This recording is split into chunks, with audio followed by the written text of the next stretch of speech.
Sardine Trésor mitondra tsiro amin'ny fiainantsika isan'andro manolotra anao ny vaovao. Sardine Trésor amin'ilay tiako be. La 4G Batelma vous présente Ny vaovao.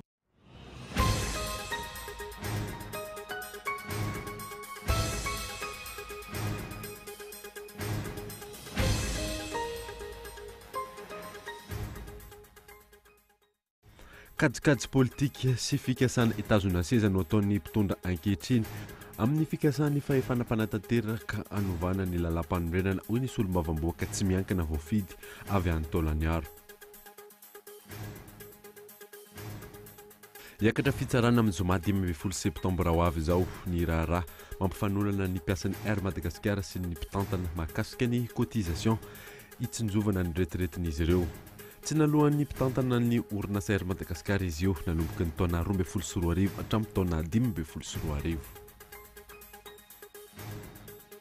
Manoloana ny tsy fandriam-pahalemana eto amintsika efa nandray andraikitra ny fitondrana ankehitriny hoy ny filoham-pirenena Androany nandritry ny fanokafana tamin'ny fomba ofisialy ny réforme du secteur de la sécurité eto Madagascar. Ny andanja ho an'ny ankamaroan'ny tanora ny fitiavana sary fahiny raha ny fanadinana natao. Ny fahazoan'ny teknôlôjia vahana tato anatin'ny taona maro no isan'ny mahatonga izany. Maresaka iraisam-pirenena nanapa-kevitra ny ainasazin'ny Korea Avaratra mikambana ao anatin'ny filaminan'ny firenena mikambana taorian'ny fivoriana ny tanterana ny alatsinainy alina teo. Sazy izay mahakasika ny famatsiana solitany sy gaz ho an'ny Pyongyang. Ny andindindreo arahanao afaka fotoana fohy.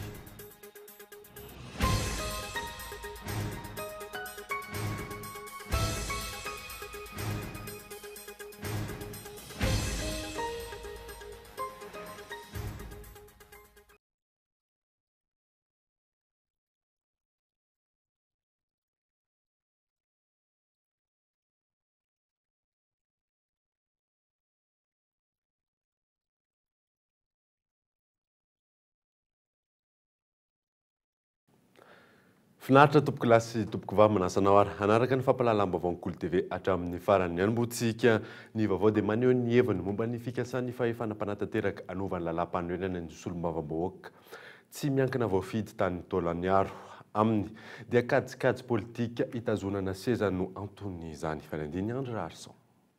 Efa manakaiky ny fotoam-pifidianana ka tsy atao mahagaga raha manomboka ny kajikajy politika rehetra hitazomana seza hoy ny solombavamboaka tsy miankina jery atrefin-drazana voafidy tany Taolaniaro manoloana ny fikasam-pitondra anovandiany ao amin'ny lalam-panorenana. Misy antony ihany koa amin'ity solombavamboaka ity ny nananganana tamin'ny amehana ny filakevitry ny fampihavanana malagasy. Tsy misy mihitsy ny fijerena ny tombotsoa amin'ny vahoaka malagasy fa fitiavan-tena no mibahana amin'ny mpitondra ho hiatrana izy.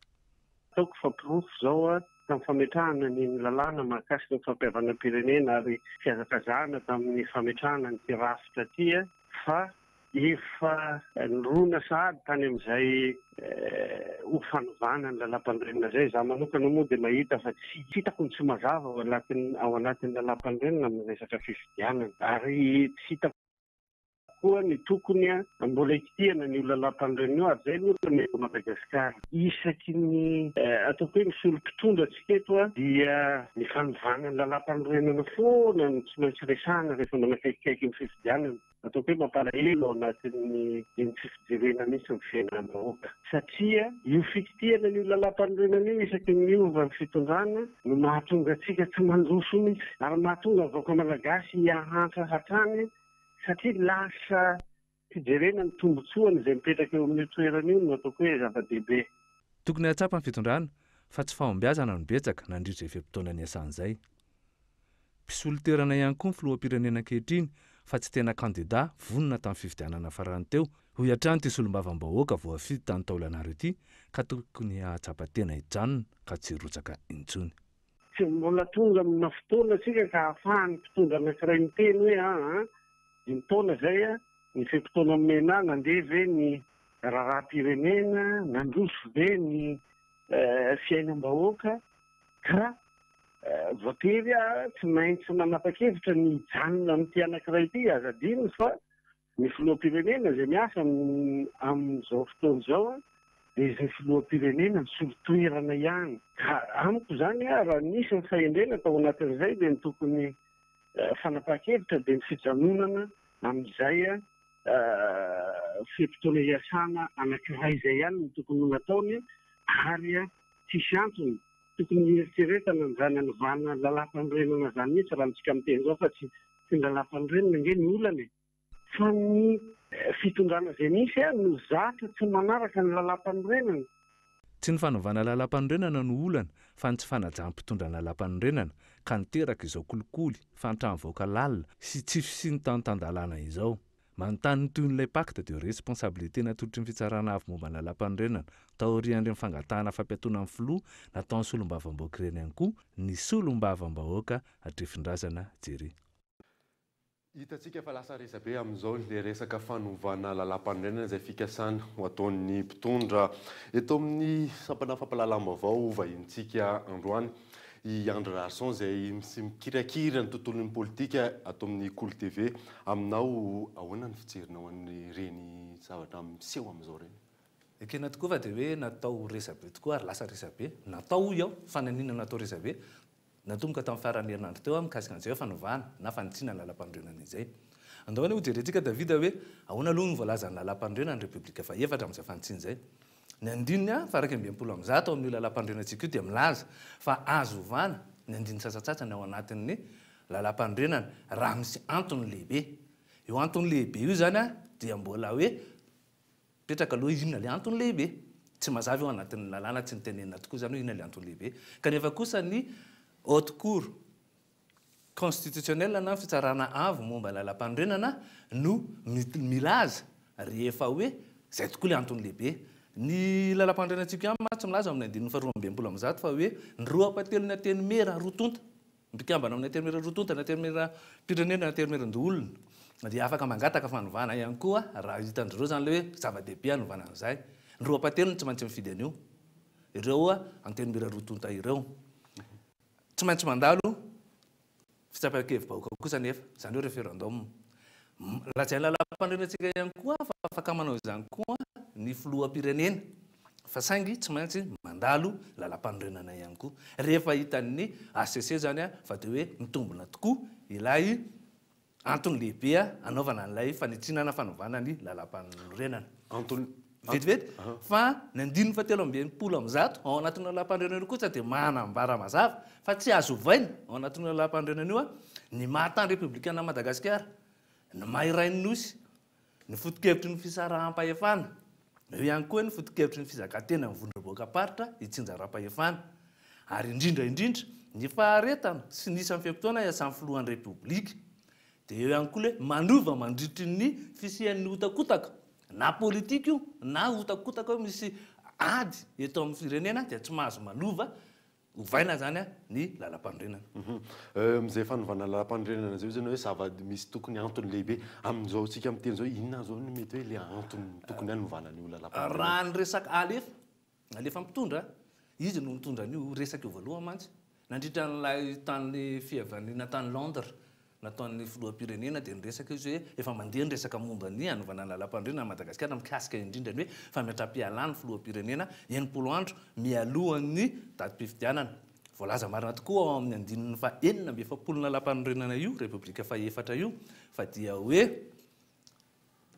raha ohatra ka manam-paniriana ny mbola hirotsaka amin'ny filoham-pierinasa dia tsy maintsy mametram-pialana izy 70 andro mialohan'izay irotsahana izay.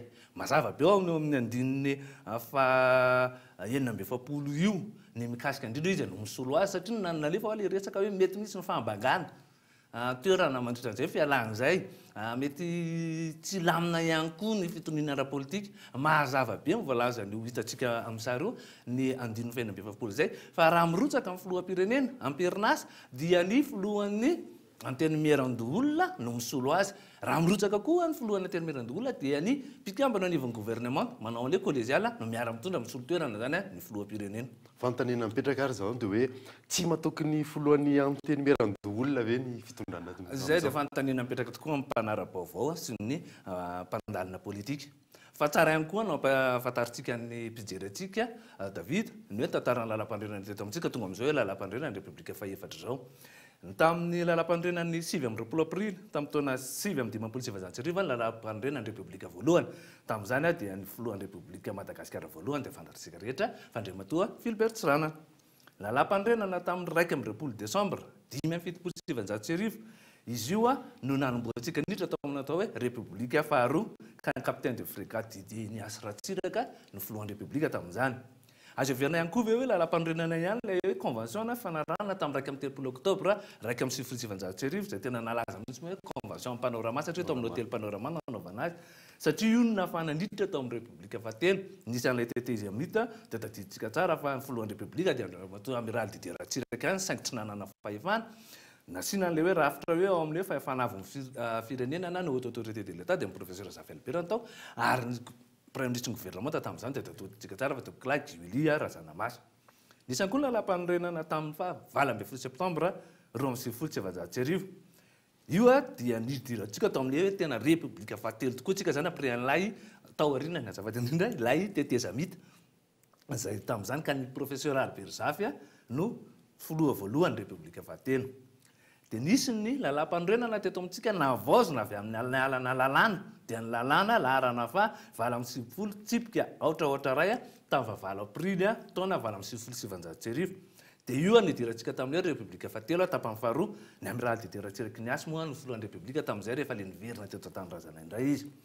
Dia ny vita izay dia nisy koa le hoe tamin'ny verina filoha teo Andriamatoa Marc Ravalomanana atao anatin'ny repoblika fahatelo tapany faharoa ihany dia tsy lay lalam-pandrenana le navaozina no nampiasaina fa ny lalam-pandrenana tamin'ny 9 Septembre taona 1709. Ary fantatsika moa ny farany teo ty lalam-pandrenan'ny repoblika fahefatritsika ty dia tamin'ny 7 Novembre 1709 no lany ijo nanaovana ny référendum zany ny fitsapakevim-bahoaka ka nambara-pahevasy ny fijoroan'ny repoblika fahefatra tamin'ny 1 Desembre 1709 mbola ny filohan'ny teteza mita Andry Nirina Rajoelina nefa ny filohan'ny filoham-panjakana tamin'izany fotoana zany. Inona moa zany ny feany? Ny feany dia azo lazaina mihitsy zany ao anatin'ilay izy hoe ny tena zavatra tiana ambara dia tsotra tsara fantatry ny mpijery atsika fa izay filoham-pirenena nikasika ny lalam-pandrenana nanitsy na nanova lalam-pandrenana dia ny afara tamin'ny fanonganana azy avokoa izany fikasiana ny lalam-pandrenana izany Davida. Mazavaka mitsarana amin'izay fa isoranao vahiny teto amin'ny sampana fampalalamina vaovao hitantsika eo ihany toy ny tira raha ty. Anohizatsika ny vaovao kosa indray dia hiakatra fitsarana amin'ny zoma 10 Septembre ho avy izao ny raha mampifanolana ny mpiasan'ny Air Madagascar sy ny mpitantana mahakasika ny cotisation itsonjovana ny retraiten'izy ireo. Tsy nalohan'ny mpitantana ny orinasa Air Madagascar izy io nanomboka ny taona 2014 hatramin'ny taona 2014. Lili Rabiata. Nangingina tato ato ny fitakiana ataon'ny mpiasan'ny orinasa Air Madagascar sy ny raharaha mikasika ny latsakembo mpiasa tsy nalohan'ny mpitantana tany amin'ny assurance. Ny zoma ho avy izao raha ny fantatra no hiakatra fitsarana ity raharaha ity. Raharaha izay nitoriany ny mpiasan'ny orinasa Air Madagascar ny mpitantana vokatry ny tsy fandoavany latsakemboka izy ireo izay alaina amin'ny karamany isam-bolana tokony alefany amin'ny assurance ny havana ary hanampiana ny retraite. 2,500 karaman'ny mpiasa iray isam-bolana farafahakeliny no alaina amin'ny cotisation retraite io. Afaka mampiakatra izany ny mpiasa raha tiany hanampiany uta alaina amin'ny karamany io. Ampiasain'ny assurance io apambola alaina amin'ny mpiasa io ary rehefa tonga ny fotoana andehanan'ilay mpiasa misotro ronono dia mameno 7,500 amin'io ny assurance ny havana. Tsy nalefa ny orinasa Air Madagascar tany amin'ny assurance ny havana nefa io teti-bola alaina amin'ny karaman'ny-mpiasa io nanomboka ny taona 2014 hatramin'ny taona 2014 araka ny fanapahan-kevitra andraisin'ny mpitantana ny orinasa Air Madagascar tsy ny fanarahana tamin'ny mpiasa. Isan'ny antony nanaovan'ny mpiasa fitakiana io fanodikodiana-bola nataon'ny mpitantana ny orinasa io tamin'ny taona 2014. Hatreto anefa nanozon'ireo mpiasa aza mitony tsy fanajana izany.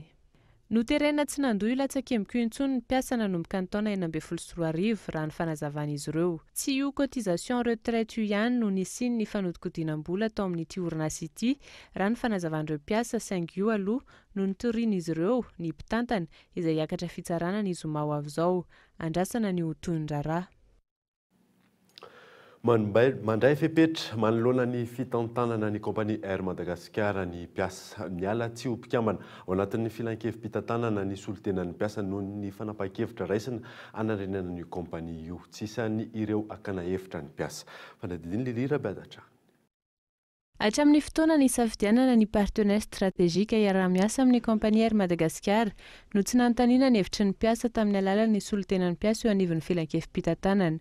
Tsy isandreo nakana hevitra trano ny mpiasa indrindra amin'izao fiara-miasa amin'ny Aerostralia izao. Tsy te iray tsokombakomba amin'ireo mpitantana araka izany ny solotenan'ny mpiasa eo anivon'ny filan-kevim-pitantanana ary izao nametra-pialana izao. Ahin'ny mpiasa tahaka ny mpanara-baovao ihany koa tsy hitondra na inona ho an'ny kompania malagasy ny fiara-miasany amin'ny kompania Aerostralia, kompania izay fantatra ihany koa fa mandalo fahasahiranana. Mitentina $700 no omen'ny kompania vahiny hanampiana ny fanarenana ny orinasa saingy ao anatin'ny 3 taona no hanomezana izany raha ny fantatra. Tsy hitandreo mpiasa araka izany ny fanarenana andrasana amin'ny fiara-miasa io. Dingana iray ny fametrahanam-pialana amin'ny filan-kevim-pitantanana mitoy ny fitakiana ho fiarovana ny orinasa raha ny fantatra hatrany. Politika entina hanatsarana ny asa no apetraky ny sindika eto Madagasikara manomboka eto araky ny fanambarana nataon'izy ireo tamin'ny ity androany ity taorian'ny atrikasa izay ny tanterahana nandritra ny 2 andro. Miantarandriana evo. Namoaka fanambarana androany ny sindika miisa 50 eto Madagasikara fa hiditra amin'ny resaka politika. Ifantoka kosa amin'ny politika ny asa fa tsy politika ambanjina tombotsoan'olombitsy. Sakana tamin'ny tolon'ny sindika hatrizay ho izy ireo ny fijeriny vahoaka ny atao hoe politika. Sindika dia manao politika ilaky ny fanambarana teo fa manao an'ilay politika mazava tsara mihitsy zany ny lalana izay idiran'ny sindika ao anatin'izay politika ataon'izay izay mifatoka be mihitsiny any amin'ny zo sy ny tombotsoan'ny mpiasa zany. Zay le fanavaozana izay hitantsika satria isanandro raha vao mietsika ny sindika dia lazaina foana hoe politika inona manao politika ny aorianany sindika amin'izao fotoana izao zany efa mazava reo hitantsika atao aoriana ato reto fa ny mpiasa ny aorianany sindika. Satria tsika eto Madagasikara boko rehefa miresaka politika dia président Septembre, président Ratsira Karavalmana olona resatsika. Manomboka zao ny sindika dia hijery ny foto-kevitry joroany mpanao politika. Ny foto-kevitry hitondrana ny firenena, manahoana ny politika ny asa. Satria ny politika eto dia ny fiarahamonina ao anatin'ny fiarahamonina iainantsika isanandro. Zay ny politika. Fa ny fomba fandraisantsika azy hatramin'izay zany dia hoe rehefa miresaka politika dia olona. Ny sehatry ny asa rehetra, ny fijerena ny mikasika ny fanajana ny zom-piasa sy ny tombontsoa tokony hananan'ny mpiasa fanatsarana ny rafitra. Ireo rafitinina ny politika ho ataon'ny sindika eto Madagasikara. Tsy entina kosa hanohanana olona na andian'olona aka fitondrana. Ny politika dia misy fizarany anankitelo ao ny atao hoe rafiny politika anankiray le miresaka ny rafitra rehetra izay mitondra eto amin'ny firenena, ohatra hoe fananganana ny CENI, fananganana ny izay rehefa rafitra bianco ny samifina zany atao hoe rafitra politika zany. Ao anatin'ny politika ihany koa faharoa dia hoe ny resaka hevitra hoe inona ny foto-kevitra ijoroany amin'ny politika, ny liberalisme, ny socialisme zany atao hoe hevitra. Fa ao anatin'ny politika ihany dia le fanomanana an'ilay olona hiantsehatra sy atao hoe aka fitondrana. Zay zany ny karazana ataoko hoe fizaran'ny politika anankitelo. Dia ny tena hidiran'ny sindika zany dia amin'ilay roa voalohany, zany hoe miady hevitra momba ny fametrahana rafitra sy miady hevitra aty amin'ilay resaka hoe inona ny foto-kevitra ijoroana. Ny faran'androany ny atrikasa mikasika ny politika sy ny sindika mitanterahana teo Antaninarenina nandritry ny 2 andro. Tanjon'ity atrikasa ity ny fanatsarana ny tontolon'ny asa eto Madagasikara sy ny fahazoan'ny sindika lanja araka ny tokony ho izy. Manoloana ny tsy fandriam-pahalemana eto amintsika efa nandray andraikitra ny fitondrana hatrizay ho ny filoham-pirenena androany nandritry ny fanokafana tamin'ny fomba ofisialy ny réforme du secteur de la sécurité eto Madagasikara. Ka eto Andratsilava. Taorian'ny ny fitetezana faritra ny fakanany hevitry ny vahoaka avy any fotony manoloana ny tsy fandriam-pahalemana amoizana fananana sy ain'olona maro eto amintsika. Nangonina ny hevitra ka namoahana ny tota-taratasy ametrahana ilay antsoina hoe RSS na réforme du secteur de la sécurité. Androany nisy ny fanokafana tamin'ny fomba ofisialy io paikady io. Teboka maro no noresahan'ny mpitondra. Ohatra amin'izany ny hoe ho atevenina nisany mpitandro filaminana, ho fehezina ireo fitaovam-piadiana miparitaka ampiasain'ireo dahalo sy mpanao asa ratsy, ho foanana ny dahalo ambony latabatra, manakana ny fampandrosoana ny tany sy ny firenena sy ny maro hafa. Teboka iray nanaitra ny maro ihany koa ny hoe efa nandray andraikitra ny fitondram-panjakana hatramin'izay raha ny tsy fandriam-pahalemana no resahana. Ka everiko fa zay ngamba ny foto-kevitra lehibe izay tsara apetraka fitondram-panjakana dia efa mandray ny andraikitra ny tanteraka hatramin'izay fa mbola me amafisina me atevenina ny asa rehetra zay atao anatin'izany sehatra izany mba hiadina amin'ny tsy fandriam-pahalemana ka hametrahantsika ny tena fandriam-pahalemana azon'ny vahoaka zany tena miaina ao anatin'izany.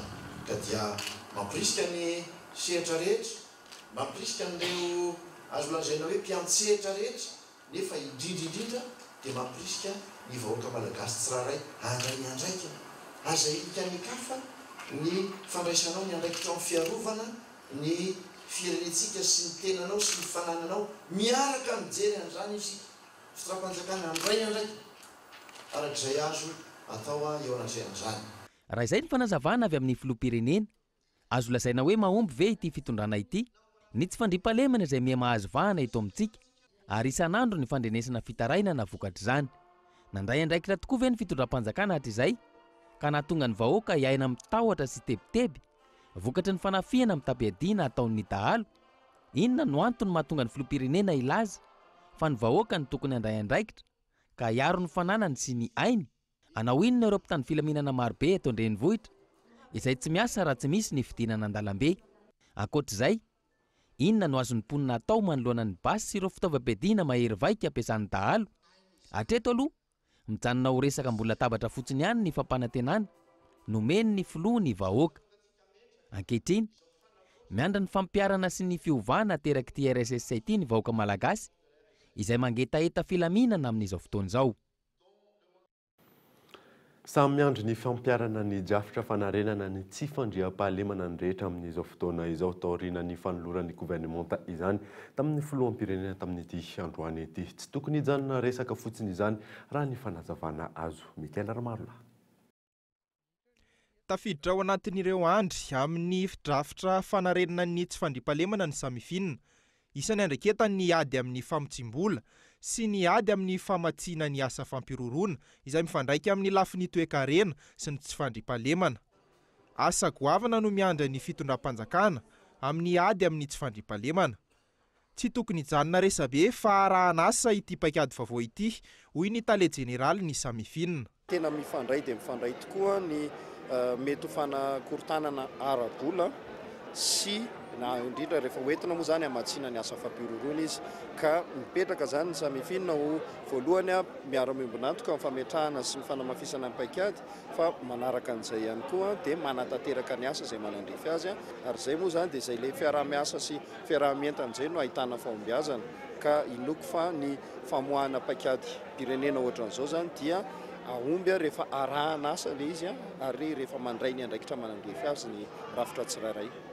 Amin'ny mampikamba ny eo anivon'ny CFM sy solontenan'ny mponina avy any amin'ny faritra atsimo any Makalfonsa dia ny fanomezana lanja ny vahoaka ifontony no tokony ho atao lara-pahamehana. Tatitra nataony zareo teo dia milaza fa hoe nanao consultation populaire ny fampiresaka tany amin'ny vahoaka. Ka za moa tsy tao anatin'io tsy fantatro hoe inona ny zavatra izay fampiresahana zay. Na izahay ao anatin'ny CFM dia tsy maintsy mifampiresaka amin'ny olona, inona ny andrasan'olona amin'ity resaka CFM ty. Fa tsy ny manampahaizana no mieritreritra fa mahay dia iny no soratana dia iny no ampiarina. Fa raha ohatra impliquena ny vahoaka, miara-miombona amin'ny vahoaka, zay no ataontsika hoe mahomby ny fametrahana ny fandriam-pahalemana. Fa raha tsy impliquena ny vahoaka, tsisy fandriam-pahalemana hovanona eto. Maro ny fihetsiketsehana efa nentin'ny gouvernemanta sy ny fitondrana ny lazana fa hiady amin'ny tsy fandriam-pahalemana, andrasana izay ho vokan'izany. Lafim-baovao hafa kosa indray dia miverina indray amin'ny faritra maro eto Antananarivo ny fahatapahan'ny herinaratra. Ho an'ireo faritra toy ny 67 hektara na tsy maharitra elaza izay fahatapahana izay dia miverimberina izany ao anatin'ny iray andro mahatratra hatrany amin'ny 5 isan'andro. Fanadadina manorana efson. Miovaova ny fotoana hatapahan'ny jiro ka tsy misy fiomanana azo atao. miteraka fampitehana amin'ireo fitaovana mandeha amin'ny herinaratra nefa izany fatapahana matetika izany. Mbola misy fatapahan-jiro aty aminay fa vetivety fotsiny eo amin'ny 5 minutes à 10 minutes eo maximum fa matetika tranga le izy zany tsisy fotoanany hoe maraina na hariva fa indraindray maraina, indraindray atoandro, indraindray hariva. Manelingelina le hafana ihany aloha zany le izy satria indraindray le olona hoe miditra kasika dia eo le izy mitapaka dia lasa mijanona le azy. Ie, jiro aty tapaka foana. Androany izy zao androany maraina izy zao efa indimy izay tapaka. Fa izany hoe tsy maharitra ela be izy fotriny hoe eo amin'ny 5 minutes eo raha be indrindra fa tapatapaka ohatr'izay foana. Fa perte ho anay izay. Tsy afaka sokafana congélateur nefa simba ny produit anay raha vao sokafana io raha tapaka jiro. Misy simba mihitsy ny fotoana na ny machine na ny rehetrarehetra simba daholo. Mbola misy kosa ny fatapahana mandritra ny fotoana ela. Misy ny maharitra ora iray ny fatapahana ka mampametram-panontaniana ny mpanjifa hoe miverina indray ve ny délestage. Misy izy ao anatin'ny herina semaine teo ao anatin'ny 3 jours zany fa tapaka izy fa mifetitety miverina eo amin'ny atsasakadiny indraindray izy matetika adiny iray zany eo amin'ny antrany 17h-19h zany. Tsy nahazona fanazavana ny teo anivon'ny jirama raha nanontaniana momba io fatapahana io. Ankoatra ny fatapahana herinaratra matetika, mbola miaka-midina ihany koa ny tanjaky ny herinaratra. Voatery mampiasa fitaovana toy ny stabilisateur araka izany ireo mpanjifa, ialana amin'ny fahasimbana. Ho an'ireo niaran'ny fahasimbana indray, tsy nisy hatreto ny fanonerana ny simba ataon'ny jirama raha nambaran'ireo mpanjifa hatrany. Raha tsy hivina, ny reharea fatratra ny fanjakana tamin'ny fitokanana ny tompam-pamokarana herinaratra teny Mandroseza, izay nolazaina fa amany olany ny fatapahan-jiro. Tsy fantatra ny antony io fatapahana matetika io ankehitriny. Alohan'ny anarahantsika ny toy ny vaovao ireto misy dokavarotra.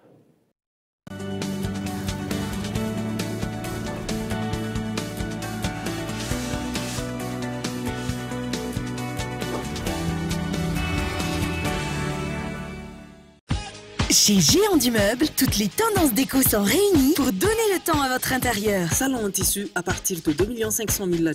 Pour agrémenter votre mobilier, pour concevoir, aménager et décorer votre salle à manger de manière originale, découvrez de nombreuses idées innovantes dans notre showroom. Et notre large choix de chambres à coucher pour une pièce cosy et design où coexistent l'intime et le repos. Géant du Meuble, bien moins cher, bien chez soi. Géant du Meuble, Tanzbat et Béorirk, téléphone 22 571 73. Promo rentrée. La fibre Baitelma est à seulement 249 000 $. Partout à Madagascar, vite installé. Illimité. Ultra rapide. Seulement à 249 000 $. La fibre Baitelma, c'est maintenant. Telma, numéro 1 de l'Internet à Madagascar.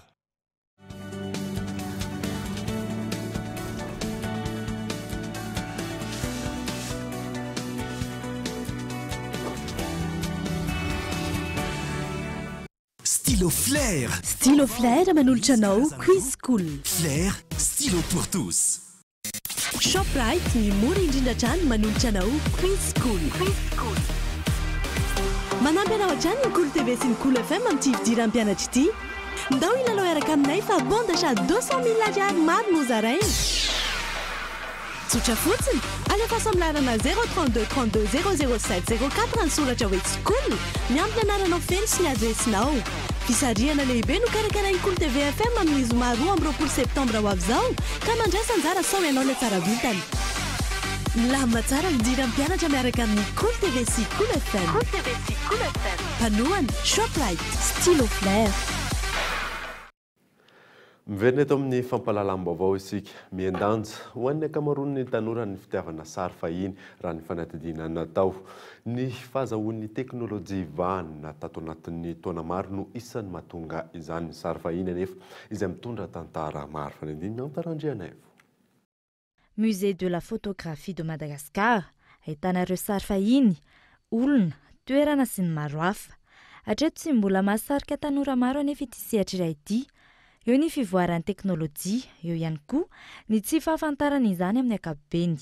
Ny fampahafantarana no mila atao mafy sy betsaka kokoa satria le zavatra tsara fa ny voakasika le izy tsy dia miparitaka zany le izy nefa ny zavatra ampito anatin'le izy tena hoe mahaliana sy ho an'ny rehetra fa tsy natao ho an'ny mpianatra ety akaso ihany koa. Olana amin'izao fotoana izao eo amin'le resaka le sary mantsy tsika efa mivoatra be le teknôlôjia dia misy ny selfie zay ataony anina mihetsy afaka maka sary na iza rehetrarehetra dia tiako tenenina ao anatin'izay zavatra izay tokony hoe rehefa maka sary zany ka ohatra hoe mety misy hoe zavatra tiana hatongavana iny sary iny ohatra hoe ao anatina ohatra hoe azo atserovana mety mifono tantara iny sary iny zany dia tokony hoe ho alefana ho any musée de la photographie. Mirakitra tantara ahitana ny sary taloha sy manome lanja ny kolontsaina malagasy ny mozea ara-tsary. Eo anivon'ny tahirim-pirenena no azon'izy ireo sary maro indrindra, misy ihany koa ny avy amin'ny olon-tsotra sy ny avy amin'ny vahiny monina teto Madagasikara hatry ny ela. Taty amin'ny taona 2014 no nanomboka nahazo vahana ity mozea ity ary amin'ny alalan'ny internet ny fanapariahana ny sary. Amin'izao fotoana izao mantsy ny olona zany efa otriny hoe sary taloha tsy ilaina intsony, tsisy antony tokony hitahirizana anazy intsony. Dia izay zany dia te hampiseho an'ny rehetra hoe ao anatin'io sary io no ahitana zavatra maro samihafa, ny tantara aloha voalohany indrindra izay zany hoe tsy kanena zany le sary taloha dia ampiasainay amin'izay le izy, le sary avy amin'olona zany ampiasainay dia ampahafantarinay be sy maro mba patrimoine zany le izy raha ohatra hoe lazaina amin'ny teny vahiny. Sy kanena dia atao anaty base de données anaty efa manana fitaovana manokana izay zany ampiasainay amin'ilay izy. Misy ny tetikasa hananganana mozea iray eto Andrenivohitra amin'ity taona ity, ahitana ireo tahirin-tsary ahafahana tsidihan'ny rehetra. Nisy kosa androany fampiratiana sary fahiny teny Akato sy nandraisan'ireo mpianatra maro anjara. Amin'izao akatoko ny fidiram-pianatra izao manolotra bondachat ho an'ireo ray aman-dreny ny tranombarotra tekno bondachat ho zaraina amin'ireo izay mividy smartphone manomboka ny fahatelo amby folo hatramin'ny fahatelo amby roapolo ny volana septembre ho avy izao. Gaetan Andriatsilavo. Ho fanampindra ray aman-dreny amin'ny fanamorana ny fidiran'ny mpianatra, manomana bondachat nomezana fahafampo ireo mpanjifa ny eo anivon'ny tranombarotra tekno.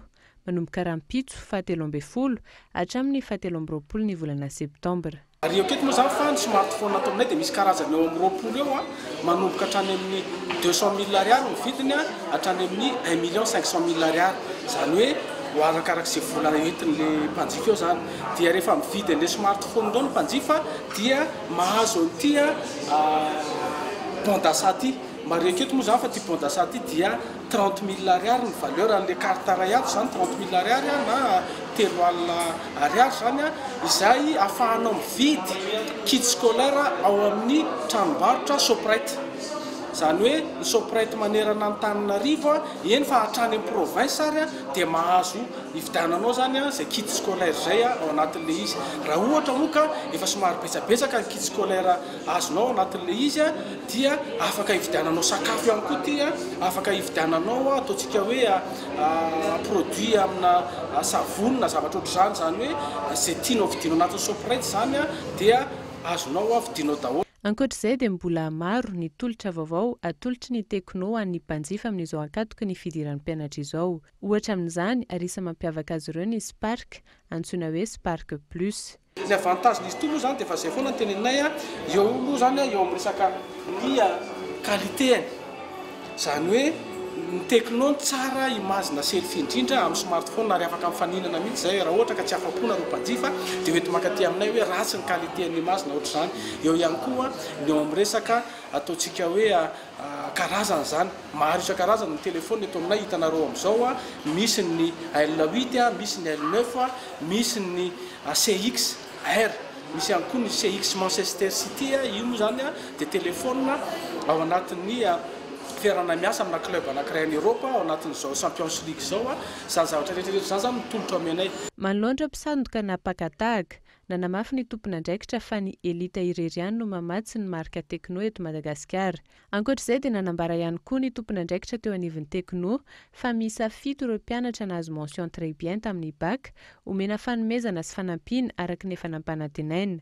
Avy eto Antananarivo avokoa ny 9 amin'izy ireo ary avy any Antsirabe ny iray fa 7.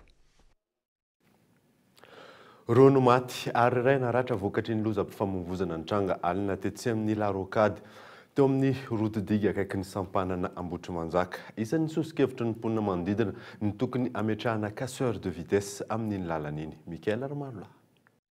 Fiara tsy mataho-dalana 4x4 Toyota V8 indray no nanao lozam-pifamoivoizana alina teo tamin'ny sivora sasany tetsy amin'ny rotodiga. Raha ny angom-baovao, rono maty ary iray naratra.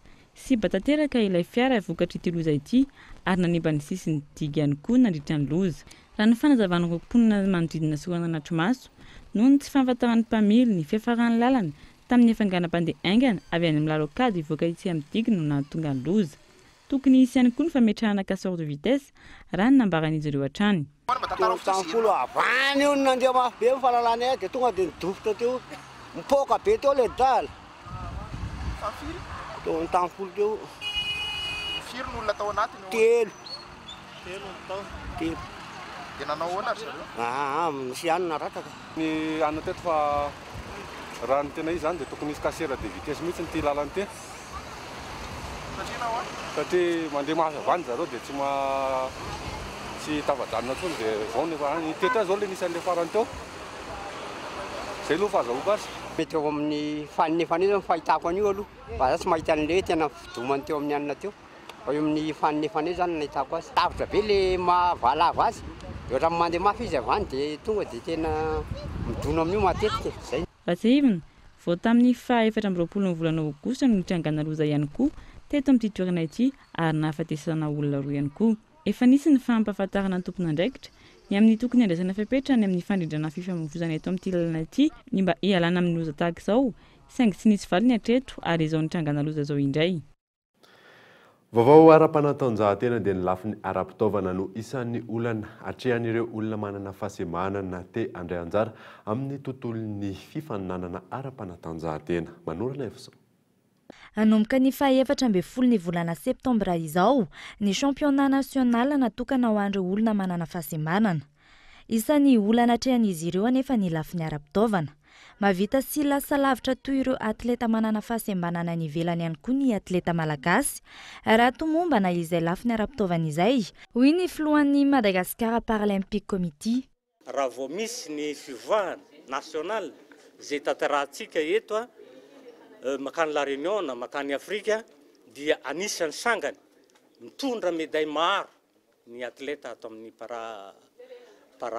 paralympique zany. Ny fitaovana izay ampiasaina amin'izao tsika amin'ny teny izao dia isan'izy ihany no manamboatra azy fa le azahoana ny tena fauteuil de basket tena izy dia mbola ezaka amin'izao fotoana izao ka dia manao antsoavo eto satria efa mba miteny eto ihany mba ho an'izay olona afaka andray an-tanana an'izany fauteuil marina fa lafo dia lafo mihitsy le fauteuil de sport na athlétisme zany na basket fa dia na mahazo roa mahazo telo dia mba miangonangona eo iny dia mba misy azahoany zareo manatanteraka an'izany fanatanjahantena zany.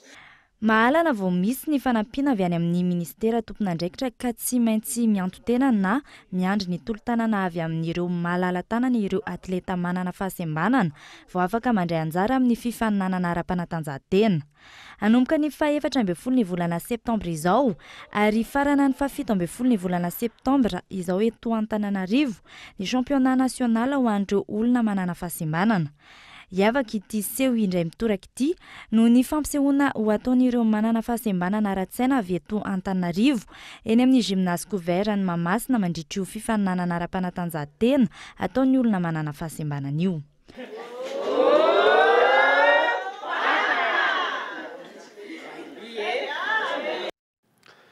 Maresaka iraisam-pirenena kosa indray dia nanapa-kevitra ny anasazan'ny Korea Avaratra ny mpikambana ao anatin'ny filan-kevim-pilaminana ny firenena mikambana tao aorian'ny fivoriana izay nitanterahan'izy ireo omaly sazy izay mahakasika ny famatsiana solitany sy gazy any Pyongyang fanadina eo amin'ny sariny France 24. ny aken'ireo mpikambana rehetra ao anatin'ny filan-kevim-pilaminan'ny firenena mikambana ny fanasazinan'ny Korea Tavaratra taorian'ny fanandramana nokleary nataon'ny Pyongyang. Isan'ny nandray anjara tamin'ny fanapahan-kevitra ny sonoson'ny Rosianina izay manana firian-kevitra mifanakaiky amin'ny Korea Avaratra. Vokatry ity fanasaziana ity, oferan'ny firenena mikambana ny fahamatsiana solitany sy gazy ho an'ny Korea Avaratra. Hiatra manomboka amin'ny volana Oktobra ity sazy ity. Araka izany, solika 10 metsy barila ihany no azon'ny Korea Avaratra farana mandritra ny 3 volana. Idina ho tapitra barila isan-taona kosa izany manomboka amin'ny volana Janoary taona 2024. Ankoatran'ny fanasaziana eo amin'izay solika izay, hiaran'ny sady ihany koa ny sehatry ny famokarana lamba ny Korea Avaratra. Ny lamba izay vokatra amin'ny tanalarana faharoa amin'ny vokatra fanondrana ny toerana amin'izao fotoana izao. Tsy afaka hanao fanondrana lamba intsony araka izany ny Korea Avaratra, vokatra izay sazy izay. Alohan'ny sarana daverina aminao ireo vaovao songadina tamin'ity alina ity. Maneho ny hevany momba ny fikasan'ny fahefana mpanatanteraka anovan'ny lalam-panorenana solombavam-bahoaka tsy miankina voafidy tany Taolaniaro aminy dia kajikajy politika hitazomana seza no antoniny izany. Hiakatra fitsarana amin'ny zoma 15 septembre ho avy izao ny raharaha mampifanolana ny mpiasan'ny Air Madagascar sy ny mpitantana mahakasika ny cotisation hitsinjovana ny retraiten'izy ireo. Tsy nalohan'ny mpitantana ny orinasa Air Madagascar izy io nanomboka ny taona 2024 hatramin'ny taona 2024. Manoloana ny tsy fandriam-pahalemana eto amintsika efa nandray andraikitra ny fitondrana hatray ho ny filoham-pirenena androany nandritra ny fanokafana ofisialy tamin'ny fomba ofisialy ny réforme du secteur de la sécurité eto Madagascar. Izay mamarana ny vaovao tamin'ny dialina edy hankasitrany ianao nanaraka izany soava tsara daholo tompoko.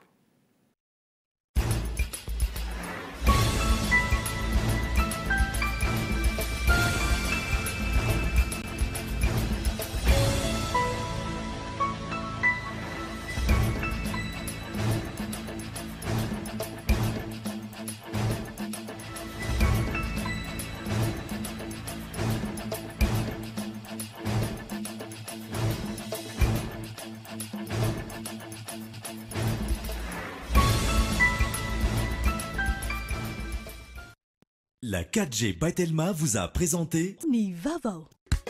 Bonjour. Bonjour. Naraina o teu? Ni Vaovao miaraka tamin'ny bonjour. Juantsika jiaby.